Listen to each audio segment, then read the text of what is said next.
Silicon mould ছাড়া chocolate বার হাতেই তৈরি ভাবা যায়? আজ আমি আপনাদের সাথে শেয়ার করব সিলিকন মোল্ড ছাড়া চকলেট বার তৈরির সহজ রেসিপি।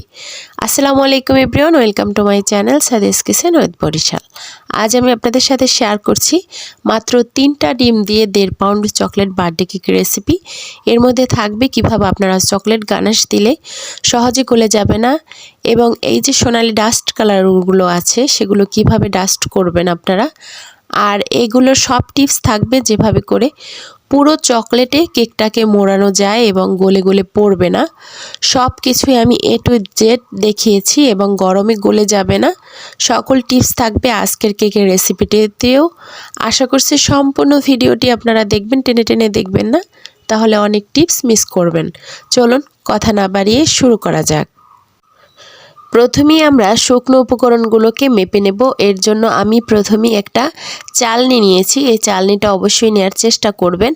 আর এর মধ্যে আমি ময়দা দিয়ে দিলাম, আধা কাপ দিয়েছি, আরও আধা কাপের থেকে একটু কম দিয়েছি, অর্থাৎ 1.25 কাপের থেকেও কম আমি এখানে ময়দা ব্যবহার করেছি। 1 টেবিল চামচ দিয়েছি কর্নফ্লাওয়ার এবং 2 টেবিল চামচ দিয়ে দিলাম কোকো পাউডার, আরও দিয়ে দিলাম আধা টেবিল চামচ, অর্থাৎ 2.5 টেবিল চামচ পরিমাণ কোকো পাউডার দিয়েছি। আর বেকিং পাউডার দিয়েছি এখানে 1 চা চামচ। এবার খুব ভালোভাবে শুকনো উপকরণগুলোকে চেলে নেব, যাতে করে মধ্যে কোনো আস্ত দানা থেকে না যায়। এটা খুবই জরুরি। আর চেষ্টা করবেন চকলেট কেক তৈরি করার সময় 2 বার এই শুকনো উপকরণগুলোকে চেলে নিতে, এতে করে রেজাল্টটা আরও ভালো হবে। রুম টেম্পারেচারে থাকা 3টি ডিম নিয়েছি। ফ্রিজে থাকলে অবশ্যই 1 ঘন্টা আগে বের করে রাখবেন। তারপর আমি এখানে 1 মিনিটের মতো প্রথমেই বিট করে নেব, যাতে করে একটু ফোমি ভাব আসে। তার মধ্যে আমি চিনি অ্যাড করব। এখানে আমি দিয়ে দিলাম আধা কাপ চিনি, আরও দিয়ে দিলাম আধা কাপের অর্ধেক, অর্থাৎ 1.25 কাপের থেকেও একটু কম আমি চিনি ব্যবহার করেছি। এবার আমি বিট করব ততক্ষণ পর্যন্ত যতক্ষণ না চিনির দানাগুলো একদমই গুলে যায়। এটা অবশ্যই করতে হবে। আর মিডিয়াম স্পিডে বিট করতে হবে। আপনাদের সাথে কথা বলতে বলতে আমার ফোমটি প্রায় রেডি হয়ে গিয়েছে। আমার চ্যানেলে যারা নতুন এসেছেন প্লিজ আমার চ্যানেলটিকে সাবস্ক্রাইব করবেন। যারা অলরেডি সাবস্ক্রাইব করেছেন অসংখ্য ধন্যবাদ। যারা ফেসবুক পেজ থেকে দেখেন একটা লাইক কমেন্ট শেয়ার করে দেবেন। আমার ফোমটি একদমই রেডি হয়ে গিয়েছে। এবার আমি এখানে ব্যবহার করব 1 টেবিল চামচ পরিমাণ সয়াবিন তেল দিয়ে জাস্ট একটু সময় মিশিয়ে নেব। একদম অতিরিক্ত টাইম মেশানো যাবে না, এতে করে ফোম নষ্ট হয়ে যাবে। তারপর আমি এখানে যে শুকনো উপকরণগুলো ছিল সেগুলো চালনি দিয়ে দেব 3 থেকে 4 ধাপে, অল্প অল্প দিব এবং একদিকে একটা হ্যান্ড উইক্স দিয়ে এভাবে করে আলতো হাতে ঘুরিয়ে ঘুরিয়ে মিশিয়ে নিতে হবে। আপনারা দেখতে পাচ্ছেন কিভাবে আমি আলতোভাবে মিশিয়ে নিচ্ছি। এভাবে করে মিশিয়ে নিতে হবে, উল্টাপাল্টা করে মেশাতে যাবেন না। এই ফোমটি নষ্ট হলেই বুঝে নিতে হবে আপনার কেকটি কখনোই ভালো হবে না। এবার খুব ভালোভাবে সবগুলোকে মিশিয়ে নেব এবং সব শেষে একটা স্প্যাচুলা দিয়ে একটু উল্টে পাল্টে দিতে হবে, যাতে করে একদম সবগুলো উপকরণ খুব ভালোভাবে মিশে যায়, যেটা অনেক সময় হ্যান্ড উইক্স দিয়ে মেশানো সম্ভব হয় না। এখানে একটা 9 ইঞ্চি রাউন্ড বোল্ট নিয়েছি। এটার মধ্যে আমি একটা বাটার পেপার বিছিয়ে দিয়েছি এবং সম্পূর্ণ বেটার দিয়ে দিচ্ছি। আমি চাচ্ছি কেকটা একটু ফ্ল্যাট করতে। যদি একটু হাইট বেশি করতে চান আপনারা 8 ইঞ্চি মোল্ডে করলেই দেখবেন এটা উঁচু হয়ে যাবে। এবার একটা কাঠি দিয়ে একটু নেড়ে চেড়ে দিচ্ছি, দিয়ে ওভেনের আপ ডাউন হিট অন করে একদম নিচের তাকে রেখে বেক করে নেব আমি 30 থেকে 35 মিনিটের মতো। এত টাইমও লাগবে না, 30 মিনিটই হয়ে যাবে। তারপর বের করে অবশ্যই ঢাকনা লাগিয়ে এটাকে ঠান্ডা করে নিতে হবে, অথবা র্যাপিং পেপার দিয়ে র্যাপ করে আপনারা মোল্ডের মুখটা অফ করে দিবেন। যখন দেখবেন একদম ঠান্ডা হয়ে যাবে তখন আপনারা স্লাইস করে নেবেন, 3টা পার্ট অথবা 2টা পার্ট যাই করেন না কেন। গরম অবস্থায় আনমোল্ড করতে যাবেন না, কেকটি তখন কিন্তু নরম থাকে, চুপসে যাওয়ার একটা চান্স থেকেই যায়। এই সব জিনিস ফলো করলে আপনার কেক কখনোই খারাপ হবে না। এবার আমি মোল্ড আউট করে নিচ্ছি, উপর থেকে কাগজটাকে উঠিয়ে নিচ্ছি, নিয়ে আমি 3টা পার্ট করে কেটে নেব।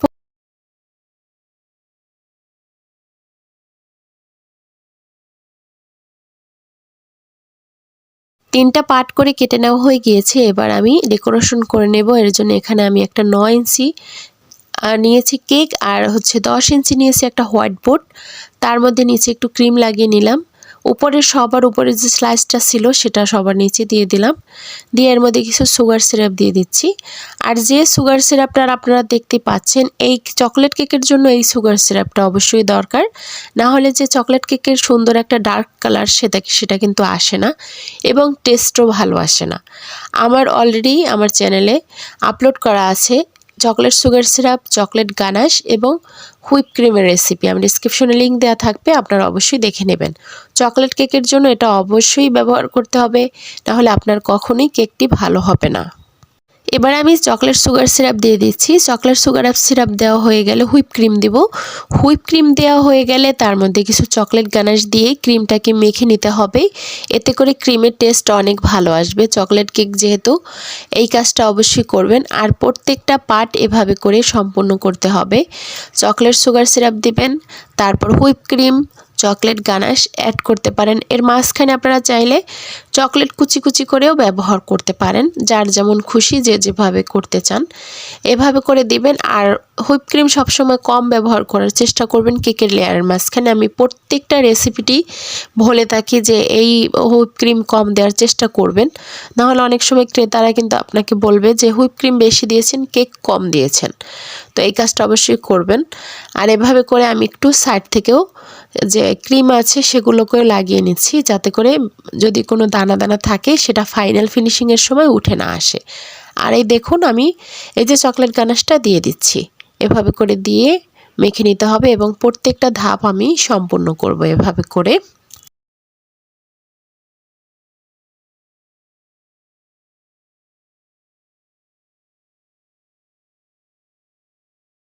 এবার আমি অল্প ক্রিম দিয়ে একদম এটাকে সুন্দরভাবে ক্রাম কোটিং করে নিব। ক্রাম কোটিং করার উদ্দেশ্য হচ্ছে আপনি যখন ফাইনাল ফিনিশিংটা দিবেন তখন যাতে উপরের যে দানাগুলো আছে সেগুলো উঠে না আসে। ক্রাম কোটিং করে মিনিমাম আপনারা 3 থেকে 4 ঘন্টা নর্মাল ফ্রিজে রাখবেন। যদি হাতে সময় থাকে, হাতে সময় না থাকলে 10 মিনিটের মতো ডিপ ফ্রিজে রেখে আপনারা এই কাজটি করবেন। না হলে দেখবেন আপনি যখন উপরের ফিনিশিংটা আনবেন একদম ফ্রেশ হুইপ ক্রিম দিয়ে, তখন কখনোই ভালো হবে না।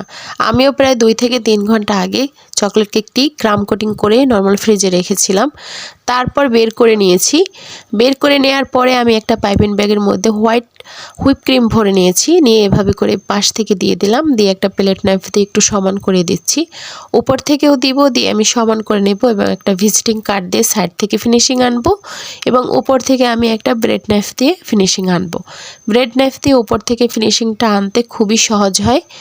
তারপর আমি এভাবে করে ফিনিশিং এনে আমি সারা রাত নর্মাল ফ্রিজে রেখে দেব, আমার হাতে যেহেতু সময় আছে। আর এই কেকটি যাতে একদমই ঠান্ডা হয়ে যায় আর হুইপ ক্রিমটা যাতে একদমই শক্ত হয়ে যায়, না হলে উপর থেকে যদি চকলেট গানাশ দেওয়া হয় তখন দেখবেন এটা ধরে রাখবে না, একদম গলে গলে পড়ে যাবে। এই কাজটি আপনার কিন্তু অবশ্যই করতে হবে। এবার আমি কেকটিকে 5 থেকে 6 ঘন্টা নর্মাল ফ্রিজে রেখে দেব, তারপর বের করে ওপর থেকে চকলেট গানাশ তৈরি করব।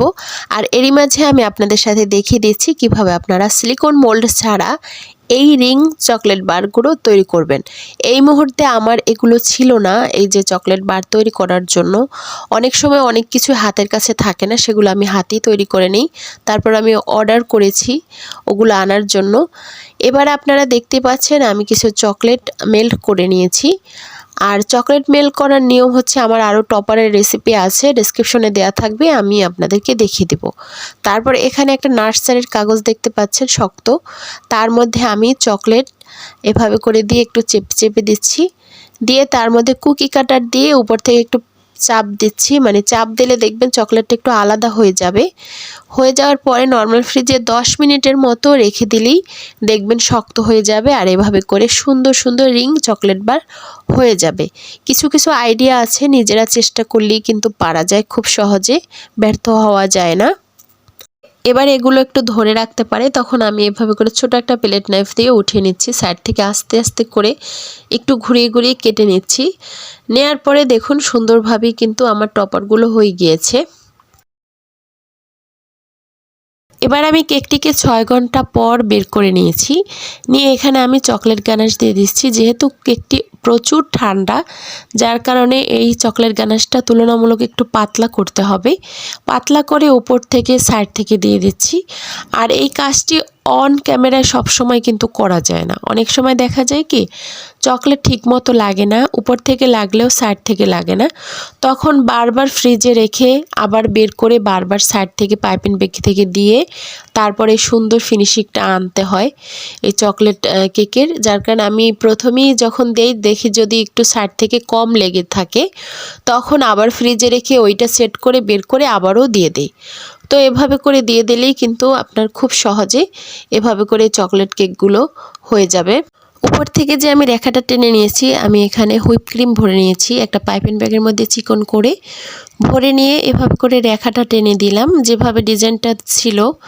আর এবার আমি নামটাকেও আগে লিখে নিচ্ছি, কারণ এই পাইপিং ব্যাগটা ব্যবহার করব আমি অন্য কাজে। আরও কিছু লতা আঁকতে হবে, সেটা হচ্ছে চকলেট ক্রিম দিয়ে, যার কারণে আমি এখানে আগে নামটা লিখে নিচ্ছি।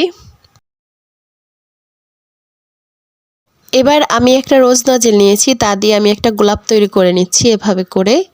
আপনারা বারবার ট্রাই করলে অবশ্যই চেষ্টা করলে যে কেউ পারবেন। একটু গোলাপটা একটু বড়ই হবে যেহেতু একটা ফুলই এখানে ব্যবহার করব। উঠিয়ে আলতো করে বসিয়ে দিচ্ছি। আর এই যে ক্রিমটা আপনারা দেখতে পাচ্ছেন এর সাথে আমি চকলেট গানাশ মিশিয়ে নিয়েছিলাম, যার কারণে এটা কিন্তু চকলেটে একটা কালার চলে আসছে। আর পাইপিং ব্যাগ দিয়ে আমি এভাবে করে একটু লতা টেনে নিলাম। নিয়ে এবার আমি এখানে একটা ছোট স্টার নজেল নিয়েছি, তা দিয়ে নিচের বর্ডারটাকে টেনে নেব খুব সুন্দরভাবে।